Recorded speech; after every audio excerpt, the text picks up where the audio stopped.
తిరుమలలో భక్తుల రద్దీ కొనసాగుతోంది. శిలాతోరణం వరకు సుమారు 2 కిలోమీటర్ల మేర భక్తులు క్యూలైన్లలో వేచి ఉన్నారు. స్వామివారి దర్శనం పొందేందుకు సుమారు 24 గంటల సమయం పడుతోంది.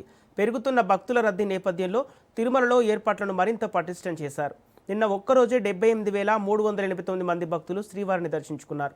వేసవి సెలవులు వారాంతం కావడంతో తిరుమలకు భక్తుల రాక మరింత పెరిగిందని అధికారులు అంటున్నారు.